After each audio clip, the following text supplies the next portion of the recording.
दूसरा धन्यवाद अरविंद भाई को, और आप दोनों को मिलाकर धन्यवाद सुखपाल त्रिपाठी जी को, और कम से कम मुझे मौका दे दिया कि मैं ये कह सकूं कि मेरे से बड़ा भी यहाँ कोई बैठा है। अगर वो नहीं आते तो बच्चों मैं सबसे बड़ा होता, और सबसे बड़ा होना बड़ा खतरनाक होता है। कभी कभी हम छोटे कैसे बने ये सोचना चाहिए। तो आपको बहुत आपकी छत्र छाया में बोल रहा हूँ, अच्छा लगेगा। मुझे सबसे पहले वैसे तो शुरू करना चाहिए अलग ढंग से, तो पहले वहां फिर वापस शुरू करता हूँ। ओम पूर्णम मदः पूर्णमिदं पूर्णात् पूर्णमुदच्यते पूर्णस्य पूर्णमादाय पूर्णमेवावशिष्यते। उसका दर्शन मुझे यहाँ हुआ। आपको मालूम है आपके साथ कोई और भी सुन रहा है? किसी बच्चे ने ध्यान दिया? कौन सुन रहा है? हाँ, बहुत बढ़िया, बहुत अच्छा जवाब दिया। देखिए सामने एक कबूतर बैठा हुआ है, माँ है ये बता, और मातृत्व की शक्ति यहाँ ज्यादा है, बहुमत में नहीं बड़ी संख्या में है। दूसरा, दीपक प्रज्वलित हुआ और यज्ञ बन गया। कार्यक्रम में जाते हैं, दीपक जलाते हैं, थोड़ी देर में बुझ जाता है, अंधकार हो जाता है। यहां दीपक प्रज्वलित हुआ है, हवन बना है, यज्ञ बना है, तेज हुआ ना दीपक से। ये इशारा है जीवन का। मैं तो इस इशारे को बहुत बड़ा महत्व मानता हूं। कितना सुंदर दृश्य दिया है। दीपक क्यों जलाया जाता है? रोशनी के लिए, और वो अपने आप को पूरा जलाता है, और पूरा जलकर भी रोशनी को उतना ही देता है। यही जीवन का है। अब तीसरा, ये पेड़ पौधे बाहर हैं, कुछ चिड़िया भी दिख रही है मुझे, एक दो एपिमेट्रिक होने पर, तो ये सब भी सुन रहे हो। अब आप शुरू कहां से करें? गांधी और उल्टा पढ़िए जरा, युवा को उल्टा पढ़िए, समझे? युवा कहां होता है?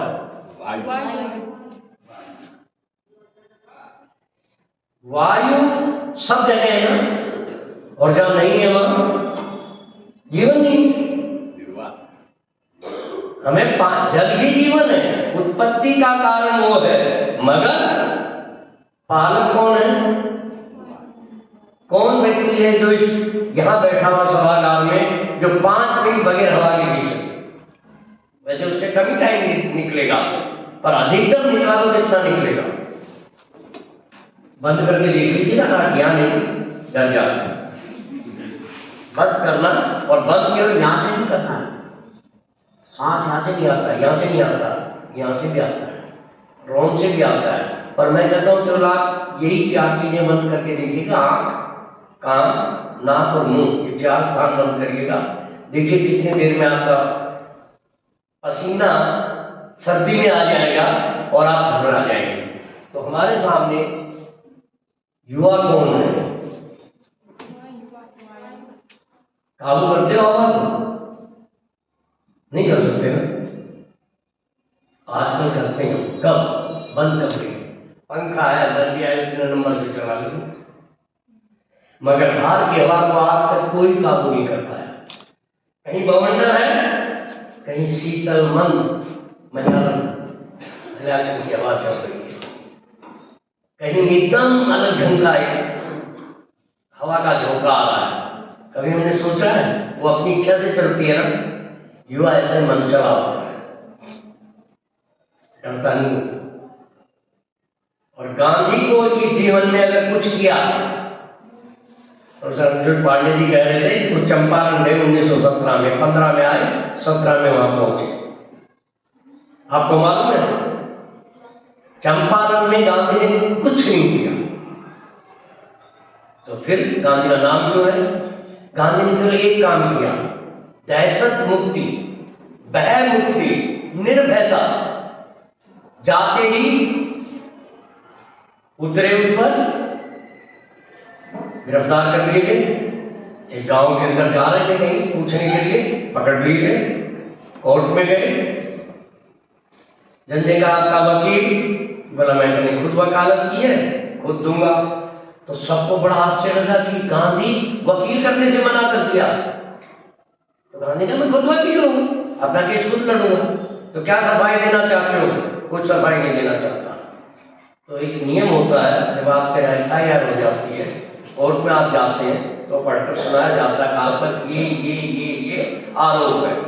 आजकल पढ़कर नहीं सुनाया जाता, आजकल कागज दे दिया जाता है, अपने वकील से पढ़वा लें। पहले सुनाया जाता था कोर्ट में, अरे भाई आप पर ये आरोप है। गांधी जी का आप सफाई में क्या कहना चाहते हैं? मैं इन सबको स्वीकार करता हूं और जितनी अधिकतम मैक्सिमम सजा आप देना चाहते हैं आपके कानून में, वो लेने को तैयार हो। यही बस प्रश्न करके बैठे, खलबली मच गई। जज साहब घबरा गए। मैं सोचता था ये कहेगा कि मुझे जमानत दे दीजिए, मुझे छोड़ दीजिए, मैंने ये नहीं किया, आपने झूठा आरोप लगाया, अब मैं क्या करूं? उसने कहा आज नहीं, सजा कल सुनाई जाएगी। घबरा के क्या दूं?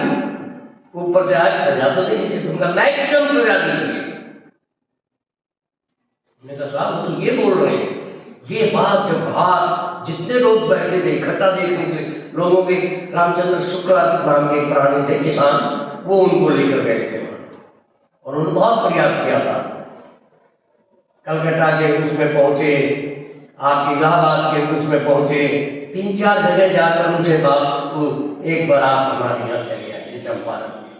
नीलों की एक घटना सुन लीजिए।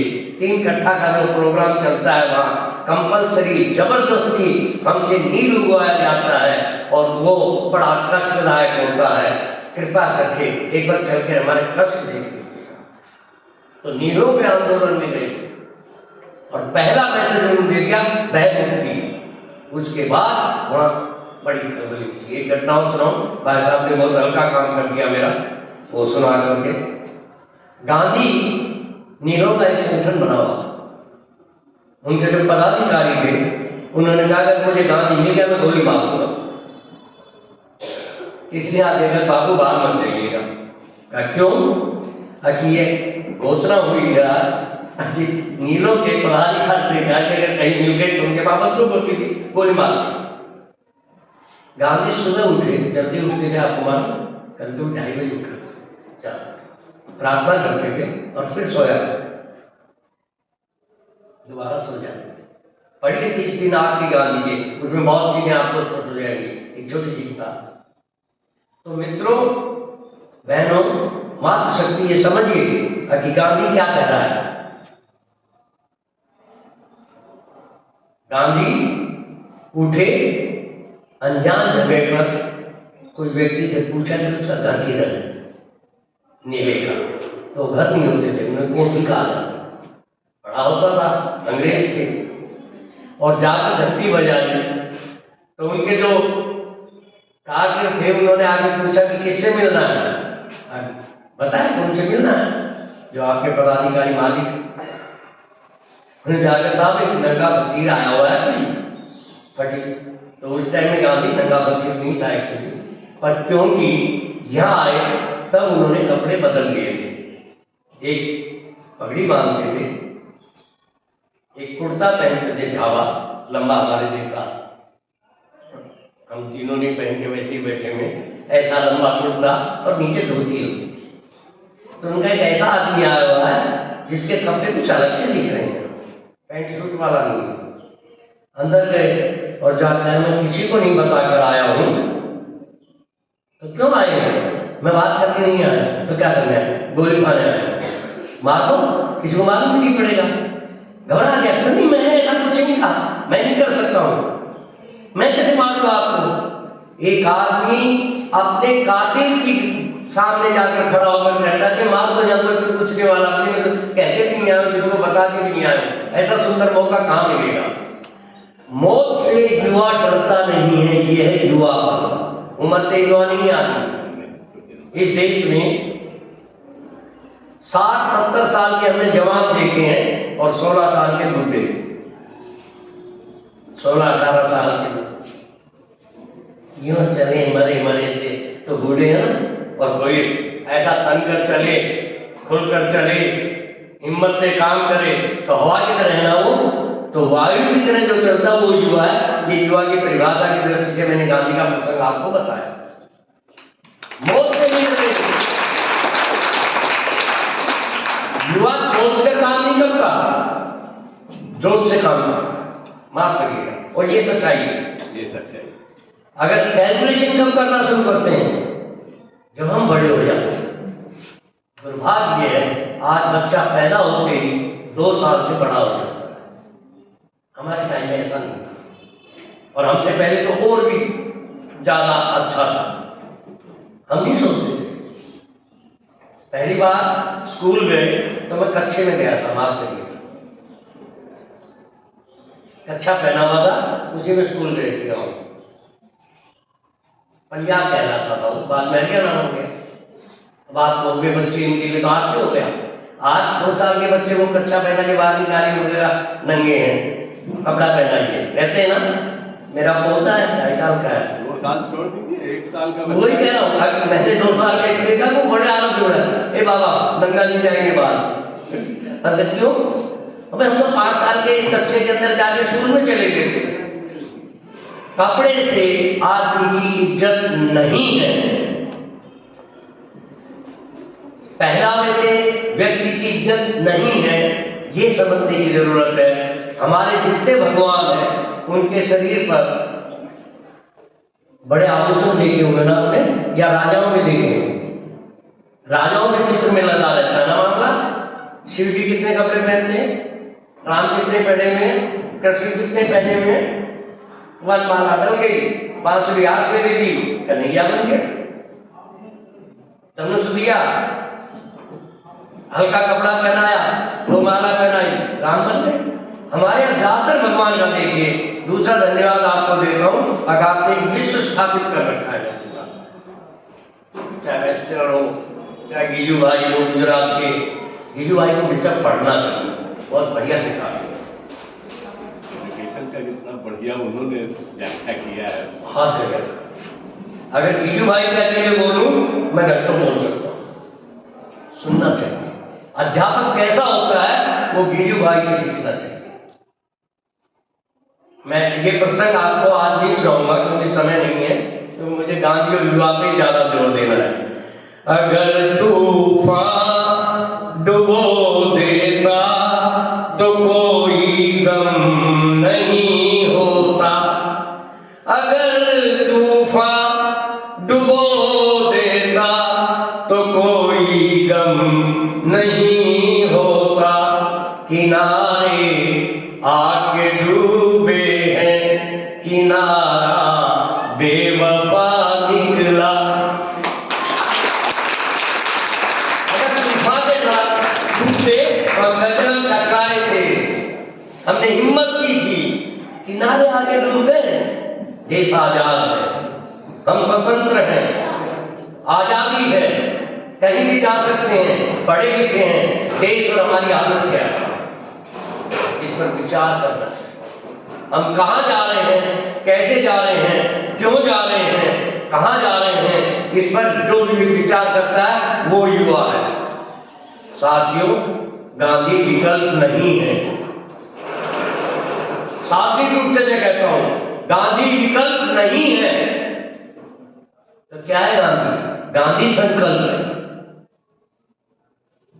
विकल्प कई हो सकते हैं, संकल्प मनुष्य को आगे बढ़ाता है। दयानंद के पास संकल्प है, भगत सिंह के पास संकल्प है, नेताजी के पास संकल्प है, आइंस्टाइन के पास संकल्प है, गांधी के पास संकल्प है, विवेकानंद के पास संकल्प है, शिरडी के साईं बाबा के पास संकल्प है। विकल्प नहीं है। हम बहुत शब्दों का गलत प्रयोग करते हैं। विकल्प नहीं, संकल्प चाहिए। गांधी संकल्प है और जिनके नाम मैं ले रहा हूं ये सब संकल्प हैं। संकल्प प्राप्त कीजिए, मन में सोच लीजिए करेंगे। भगत सिंह की उम्र क्या थी?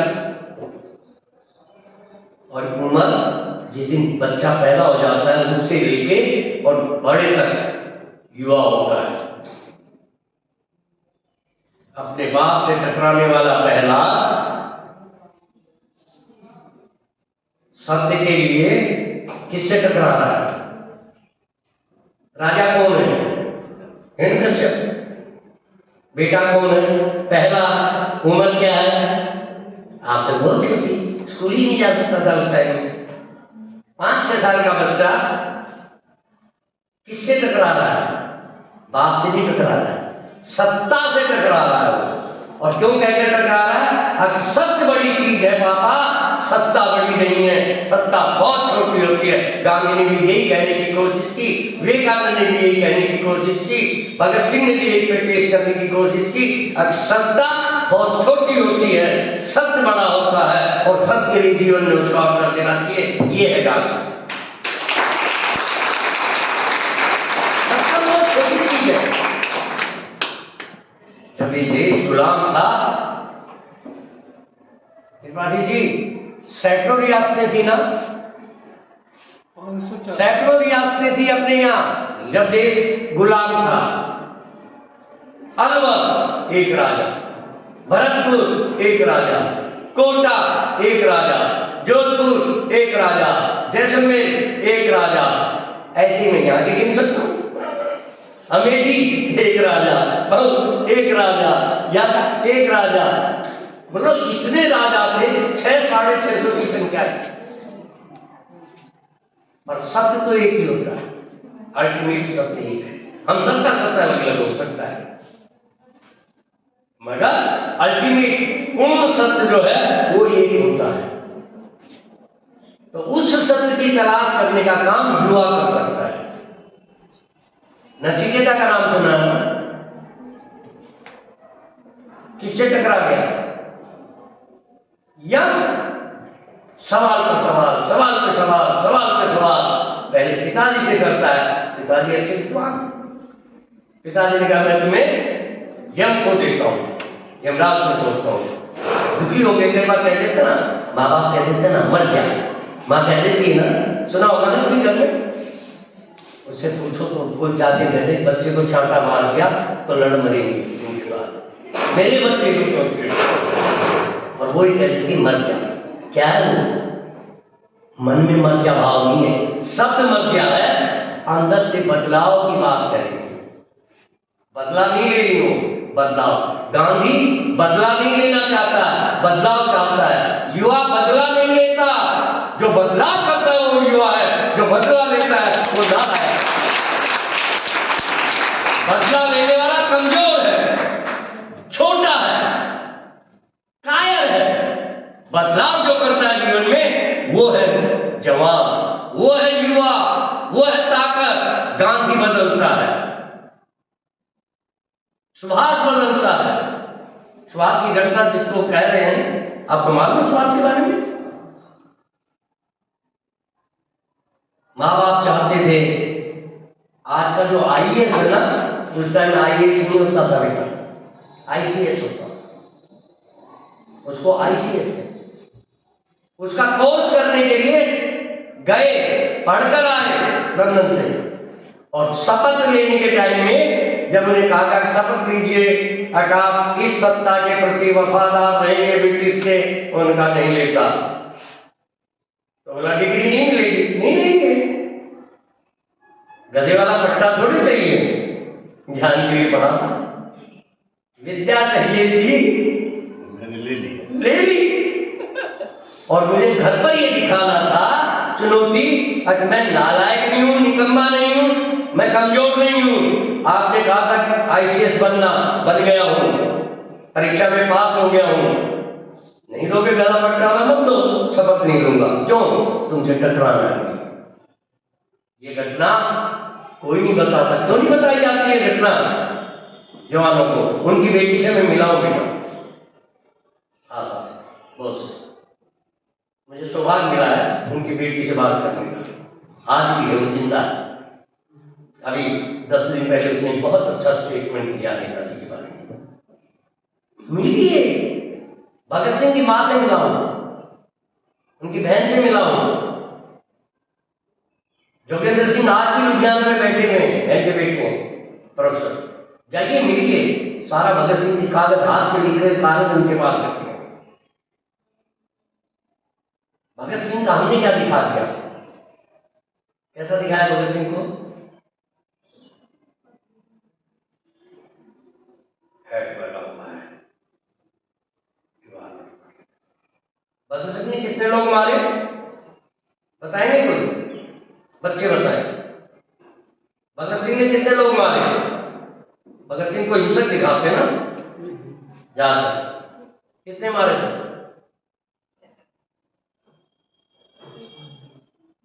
कहां पर मारा? लाहौर में। अंग्रेज था इसलिए नहीं मारा, इसलिए मारा। और जिसको वो बड़ा आदमी मानते थे, देश सेवक मानते थे, लाला लाजपत राय जी पर लाठी चलाने वाले व्यक्ति का बदला लूंगा, एसपी सैंडर्स। मैं जिद करके एक बार कहा, आज मैं वो जगह देखना चाहता हूं जहां भगत सिंह ने गोली चलाई थी। मेरा सौभाग्य में वहां गया। आज भी आप जाएंगे वो जगह आपको मिल जाएगी, क्योंकि आज भी इधर एसपी का दफ्तर है, ऐसा एक कट है।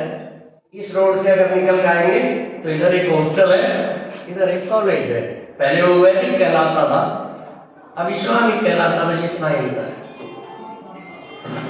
एसपी निकले, यहाँ आए, इधर आए, यहाँ आने पर भगत सिंह गोली मारता है, हॉस्टल में जाता है, वहां से कॉलेज जाता है और वहां से पढ़ा। भगत सिंह तो हिंसा करना चाहता है, हिंसक है भगत सिंह। भगत सिंह का दस्तावेज जो उन्होंने Feroz Shah Kotla Indian Express ITO के पास बैठकर जिस खंडर में लिखा है, वो खंडर आज भी जीवित है, जाकर पढ़िए उसको। अब आप कहेंगे कि गांधी भगत सिंह क्यों आ गए? वो पांडे जी ने मेरे मुंह से निकलवाया। उन्होंने कहा ना आज गांधी के पीछे बड़ी सारी बातें निकाली जा रही है, तो मुझे लगा ये भी तो घटना बता दूं बच्चों को। पढ़िए, भगत सिंह को पढ़िए। भगत सिंह समता की बात करता है, धार्मिक कट्टरता का विरोध करता है। निश्चित होकर बाल काटना मतलब क्या हालत होती है समझ सकते हैं। मेरा सौभाग्य रहा है, अब जिसने भगत सिंह को बचाया मुझे उसके दर्शन का लाभ मिला, दुर्गा बाबू। और मैंने उनसे सवाल किए गाजियाबाद में और उन्होंने जवाब दिए। मैंने कभी किताबों में नहीं पढ़ा जाना, मैंने जीवन में पढ़ा। जिस दिन जीवन पढ़ना शुरू कर देंगे स्थिति बदल जाएगी। हम तो आज पढ़े कचरे में से निकाल कर कोई चीज को कह देते हैं और गड़बड़ हो जाती है सब कुछ। माफ करिएगा। तो युवा को समझ में आ गया ना? युवा वो है जो अपना आज कल के लिए न्यौछावर कर देता है। बोलेंगे तो आज मलाई खाएगा और कहेगा कल का सपना देख रहा हूं, नहीं हो सकता संभव।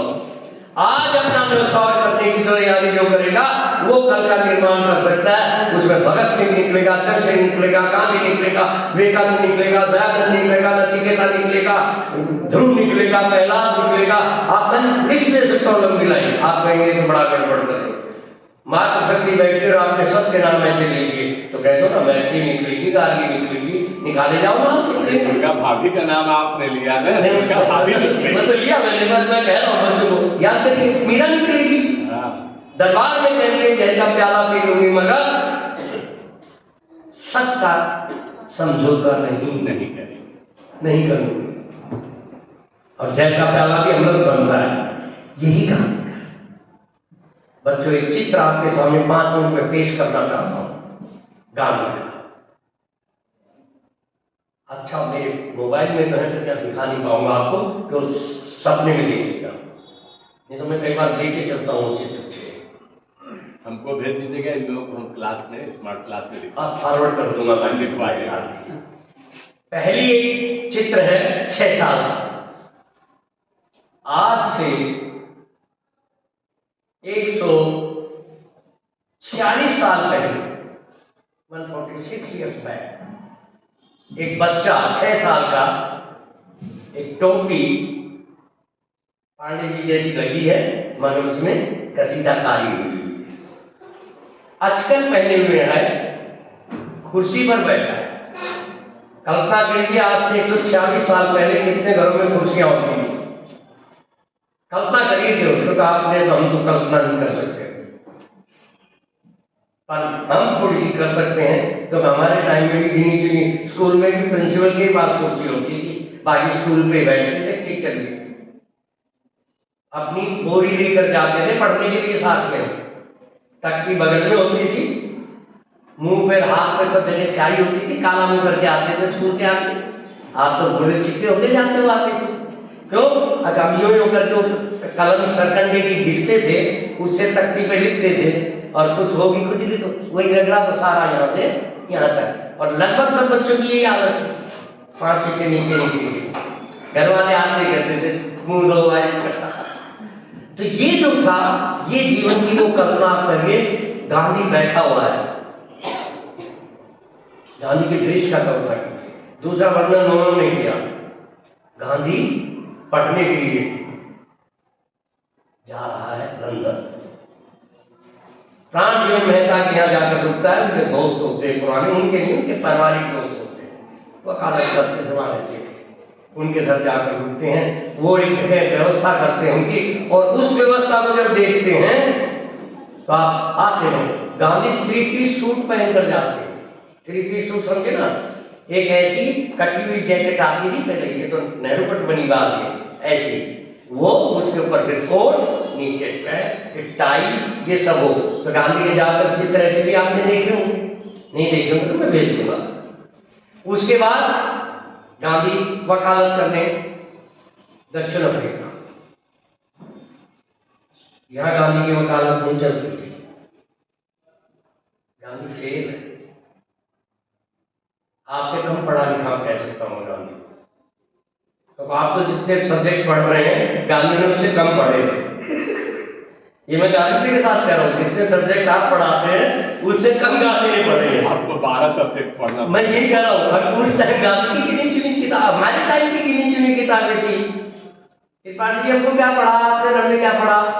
पहाड़ा, पहाड़े का कायदा, हिंदी की किताब, मैं क्योंकि पंजाब में था तो पंजाबी का कायदा, और फिर धीरे धीरे आते हुए पहले तो यही 3-4 किताबें हमारे 5वीं तक चलती थी, 6वीं में जाके तो फिर अंग्रेजी आ जाती थी चॉइस लेके, तो ABCD रटा करते थे। ये प्रक्रिया देखिए आप, गांधी के टाइम में तो वो प्रक्रिया भी कम थी। सूचे सालू से आदमी हो, गुजरात का पैदा हुआ, वो भी पोरबंदर में, और वो गांधी वहां से इस देश में आता है, और उसके बाद निकलता है।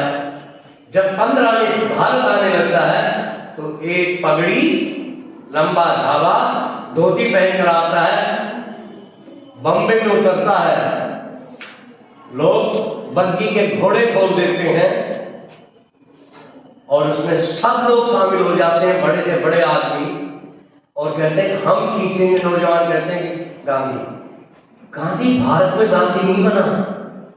मैं आपको एक ताजा घटना सुनाता हूं। अभी एक घटना हुई पिट्सबर्ग पे, उसकी जयंती मना रहे थे। नेल्सन मंडेला, मुझे सौभाग्य मिला उनके दर्शन करने का, अभी तो मर गए, दक्षिण अफ्रीका के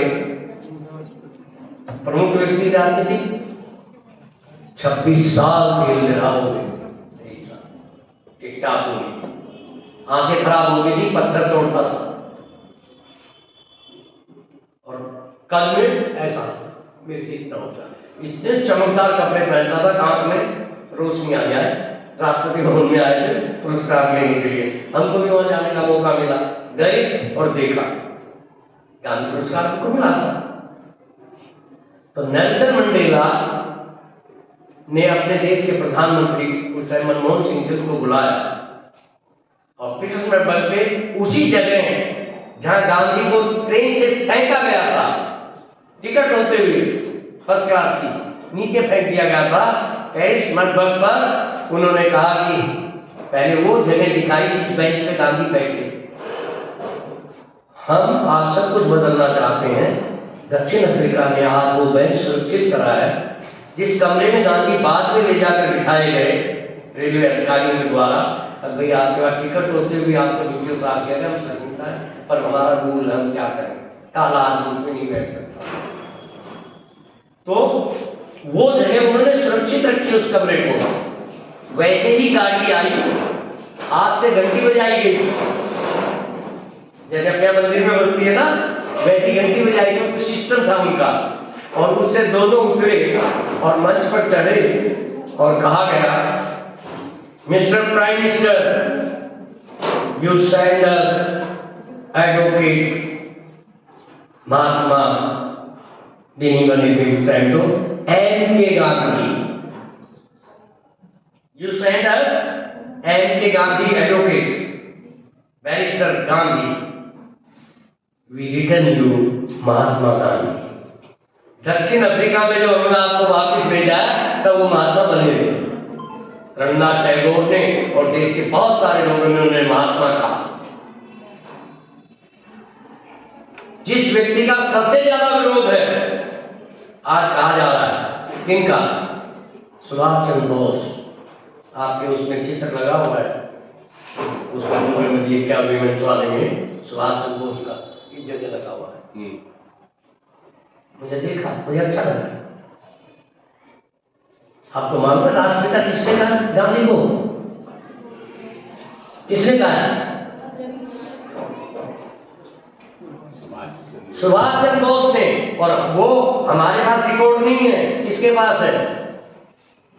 दुनिया के उस टाइम के टेप किए हुए लोगों ने उस आवाज को सुनाया है। क्या कहानी है? आइए, आ चुकी है इंडियन नेशनल आर्मी, हमारी नेताजी की सेना मणिपुर के कोने पे आ चुकी है। एक विदेशी पत्रकार पूछते हैं, नेताजी आपने नारा दिया है दिल्ली चलो। उन्होंने कहा दिया है? मैंने दूसरा भी दिया, तुम मुझे खून दोगे तो मैं आजादी दूंगा। तो दिल्ली जाकर क्या करेंगे? तब उन्होंने वो शब्द प्रयोग किया,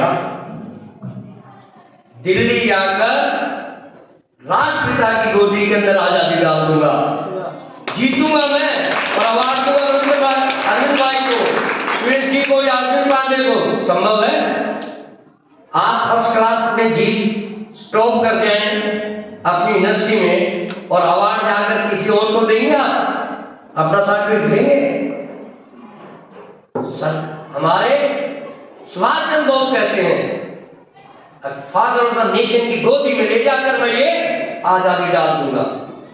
आप बताइए, जो आदमी किससे दुश्मनी करेगा अपनी जीती हुई चीज उसको देगा? कहां हमने, मतलब हम सब कुछ करवा लगता है कि हिंदुस्तानी बहुत नालायक लोग हुए क्या? एक दूसरे की टांग खिंचाई के अंदर हम यही भी मर्यादा नहीं रखते कि हम जा पा रहे हैं, सबको लड़ा रहे हैं। अरे सब देश में तरह तरह के लोग होते हैं, वो बेचारा वहां बैठा हुआ आराम से अपने उसको कर रहा है, वो भी चला जाता है, पर क्यों नहीं जा रहा आपको मालूम है? हम सबको देख कर थोड़ा चिंतित है। वहां अंडे रखे, मैं गाड़ी में दे रहा हूँ, देख लीजिएगा, मुझे मालूम है उसमें अंडे। उसको चिंता है कि कोई इसको छेड़ ना दे, तो इसलिए उसकी उपस्थिति होनी डरती है उसकी। जिस टाइम वो एकदम लीडर है, निर्भय है, और अगर आप बुलाओगे तो उठ के फिर वापस वही आएगी, जान दे देगी, मगर इसको छोड़ना नहीं है। ये है ममता, ये है ममता, ये है मां। ये प्रक्रियाओं को समझने के लिए हमको बच्चों को बताते हैं कि गांधी और युवा क्या है। गांधी और युवा ये होता है। मैंने आपको नाम कितने लिए? अहिल्या। आपको मालूम है क्या मैंने क्या किया? न्याय सबके लिए बराबर है पांडे जी, समता का भाव होता है। सत्ता में रानी बनकर बैठी हुई है, बच्चे से हत्या हो जाती है, सजा दी जाती है, मौत की सजा, सजाए मौत। तो उस टाइम साधन क्या था? हाथी के पैर के नीचे दबा दो, हाथी भेजा जाता है, महावत जब थोड़ा ले जाता है, व्यक्ति का राजकुमार सामने, हिम्मत नहीं पड़ती, उसको ऐड दी, वापिस खड़ा, क्या हुआ, आगे बढ़ो, महारानी माफ करिए, जो सजा देनी हो दे दीजिए, मुझे दे दीजिए, मैं नहीं बढ़ सकता, मैं हाथी पर ऐड नहीं लगा सकता, नीचे उतरो। मां बैठती अहिल्या, हाथी को चला के उसको कुचल देती है, कहती है सजा, अगर मेरे बेटे की जगह दूसरा होता तो मैं सजा देती ना उसे। हाँ, इसकी भी सजा यही है। ये है न्याय। रिश्ता नाता बीच में नहीं आता है, समता है, समानता है, सादगी है, सहजता है, सरलता है।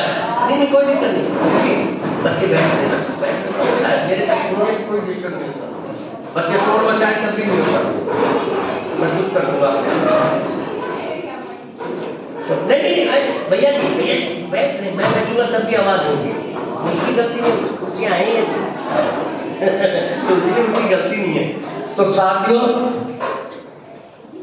ये छोटा तानाशाह है और ये कह रहा है मेरा समय समाप्त हुआ है, होने वाला है। इसीलिए मैं अपनी बात पूर्णता की तरफ ले जाता हूं कि जितनी जीवन में हम सरल बनेंगे, सहज बनेंगे, सादे बनेंगे, उतना ही जीवन आपका आध्यात्मिक बनेगा, वैज्ञानिक बनेगा। अध्यात्म और विज्ञान की भी लड़ाई कराई जाती है, लड़ाई करवाई जाती है। दोनों का काम क्या है बेटा? क्या है? अध्यात्म क्या खोजता है? सत्य। और विज्ञान क्या खोजता है? झूठ। दोनों ही सच की खोज, दोनों ही सत्य की खोज कर रहे हैं। हम वैज्ञानिक है, आध्यात्मिक है, वैज्ञानिक है। अरे भाई, यही वैज्ञानिक है कि यही आध्यात्मिक है? दोनों सत्य की करते हैं, मगर दुर्भाग्य क्या हुआ? अध्यात्म जब कर्म कांड में घुस जाता है तो सत्यानाश की तरफ चला जाता है, सत्य छूट जाता है। विज्ञान जब टेक्नोलॉजी में घुस जाता है तो सत्य छूट जाता है, विज्ञान घट जाता है। बड़ा उदाहरण देता हूं आपको। आइंस्टाइन उधर कहीं देखा था मैंने, है कहीं। तो आइंस्टाइन जो है एटम बनाता है ना, एटम की खोज उसने करी। एटम बम आइंस्टाइन ने नहीं बनाया, सचवाई ने बनाया। और वो व्यक्ति जब एटम बम बनाते हैं तो एक कल्पना करते हैं। आइंस्टाइन कहता है कि एक नई ताकत पैदा की है दुनिया में, एक तरह का सूर्य उगा दूंगा मैं और इससे जन कल्याण का काम होगा। आइंस्टाइन का ये लाइन है। पर जब बम बनता है 6 अगस्त और 9 अगस्त को हिरोशिमा नागासाकी पर डाला जाता है, ब्लास्ट होता है। पहले कुछ सेकंड में 1 किलोमीटर, कुछ सेकंडों के बाद 2 किलोमीटर, 3 किलोमीटर, 4 किलोमीटर समुद्र के घेर की लहरें जैसे बनती हैं, ऐसे बनता जाता है और प्राणी जीव सबका विनाश होता चला जाता है। पेड़ पौधे। आज भी मेरा दुर्भाग्य है कि मुझे ऐसे बच्चे को देखने का मौका मिला। उस एटम बम का उस शरीर पर आज असर है और वो बच्चा इतना सा। अब भी बच्चे पैदा होते हैं तो उनके डीएनए में ऐसा आता है, इसका कान नहीं है, इसका नाक नहीं है, मतलब अधंग जैसी चीजें आज भी उस पर आ रही हैं। वो बम आज तक उसको करता है। उसका पूरा घेरा अगर आप देखें ना, उस पर एक फिल्म आई हुई है, वो देखिए कभी मौका मिल जाए तो। अंग्रेजी में वैसे, हिंदी कह रहे थे बनेगी, उसमें उसका वर्णन किया था। पहले वो निकला और जिसने वो बम गिरा था, मेरा दुर्भाग्य है वो हवाई जहाज मैंने देखा, आप भी देख सकते हैं अमेरिका में। आप भी जाइए, साइमन जो उसका बना हुआ है म्यूजियम, उसके अंदर गेट में घुसते ही सबसे पहले वही टाँका हुआ था। इतना बड़ा नहीं था जो आज हवाई जहाज, ऐसे नहीं है, छोटा सा है।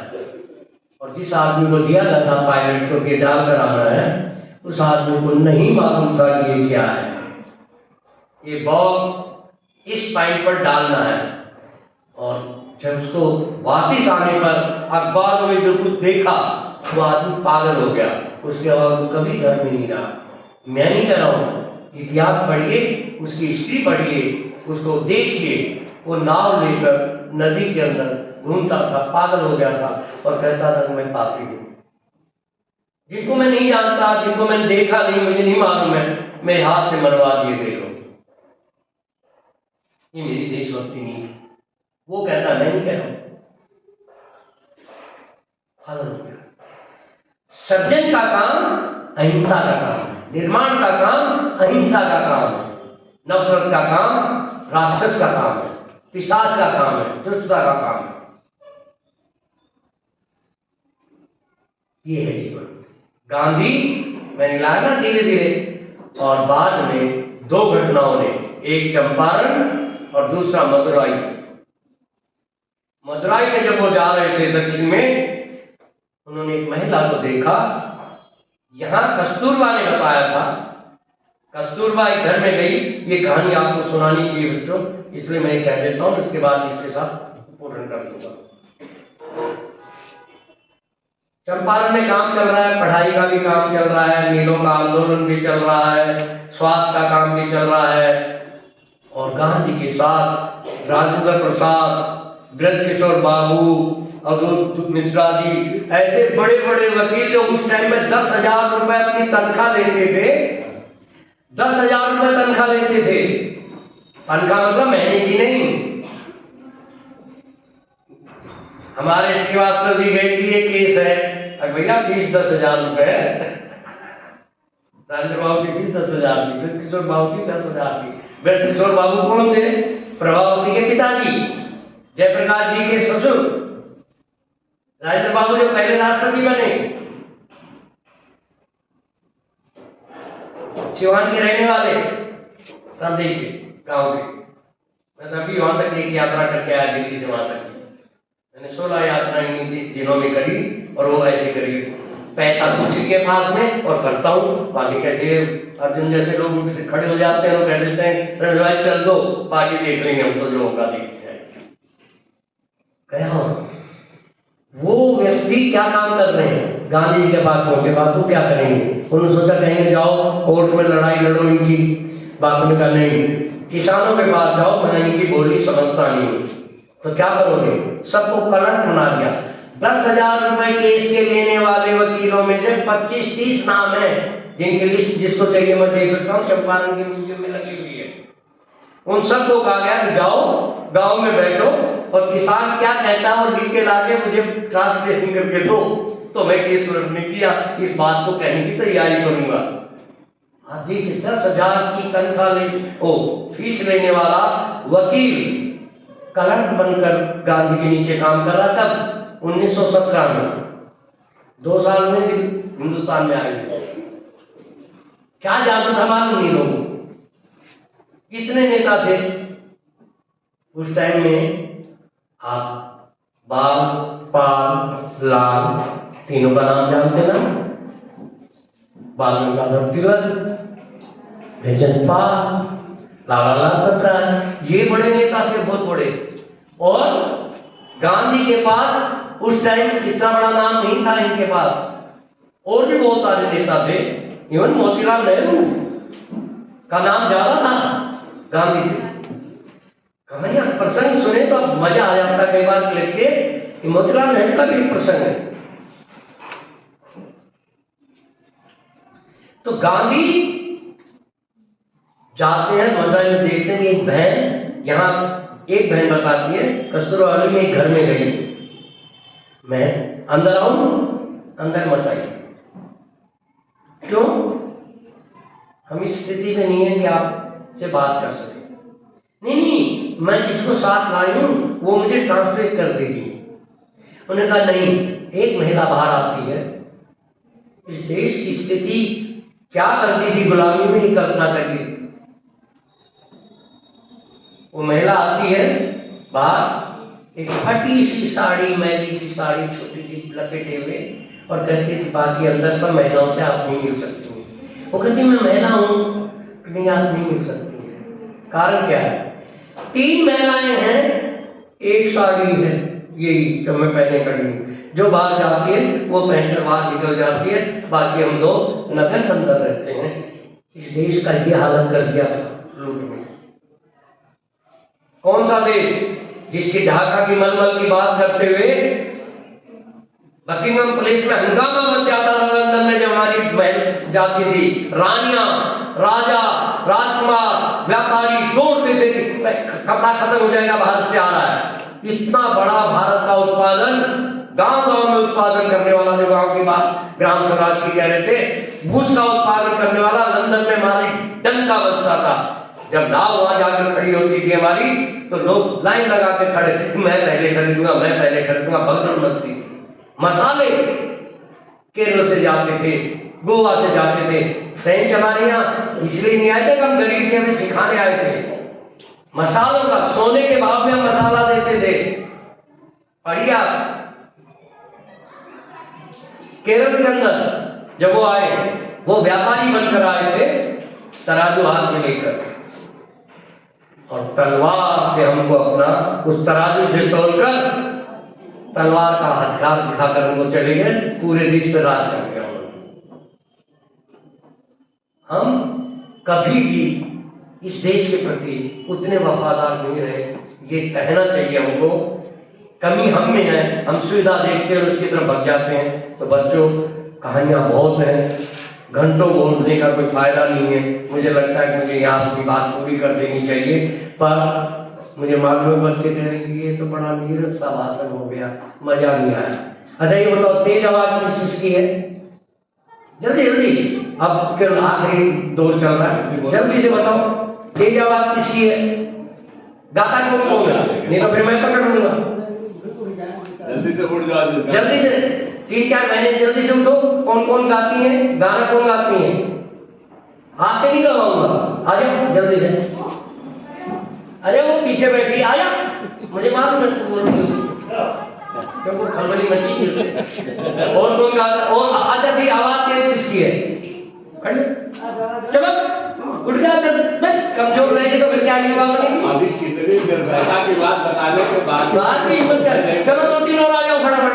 कौन बोला ये बात? चल, इतनी देर लगा के बदली लड़की, दौड़ क्या भाई, जल्दी आ बेटा, जल्दी आ, जल्दी आ, जल्दी आ, जल्दी आ, जल्दी आ। नजदीक आओ सब, उसको आगे करो, वो छोटी उसकी आवाज दब जाएगी। अरे वो वाला बाइक देखिए, है स्टेज पर खड़ा कर दो इन बच्चों को, समझे? प्यारा हिंदुस्तान, एक दुलारा देश हमारा प्यारा हिंदुस्तान, आवाज प्यारा देश हमारा प्यारा हिंदुस्तान। बच्चों ने आपको भी इनको साथ लेना ना सबको। अकेला देश हमारा प्यारा हिंदुस्तान, एक दुलारा देश हमारा प्यारा हिंदुस्तान, दुनिया में बेजोड़ अनोखा, दुनिया में बेजोड़ अनोखा, भारतवर्ष महान, भारतवर्ष महान, हमारा प्यारा हिंदुस्तान, हमारा प्यारा हिंदुस्तान, हमारा भारतवर्ष महान, हमारा भारतवर्ष महान, एक दुलारा देश हमारा प्यारा हिंदुस्तान, एक दुलारा देश हमारा प्यारा हिंदुस्तान, एक दुलारा देश हमारा प्यारा हिंदुस्तान, हिंदू मुस्लिम सिख ईसाई, हिंदू मुस्लिम सिख ईसाई, आपके वाक्य सब लोग बोलो, सब लोग। हिंदू मुस्लिम सिख ईसाई, हिंदू मुस्लिम सिख ईसाई, जैन पारसी बौद्ध बहाई, जैन पारसी बौद्ध बहाई, धर्म भले हो न्यारे न्यारे, धर्म भले हो न्यारे न्यारे, लेकिन बहन और भाई सारे, लेकिन बहन और भाई सारे, सर्वधर्म संभाव हमारा, सर्वधर्म संभाव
महान, हमारा भारतवर्ष महान, एक दुलारा देश हमारा प्यारा हिंदुस्तान, एक दुलारा देश हमारा प्यारा हिंदुस्तान, एक दुलारा देश हमारा प्यारा हिंदुस्तान।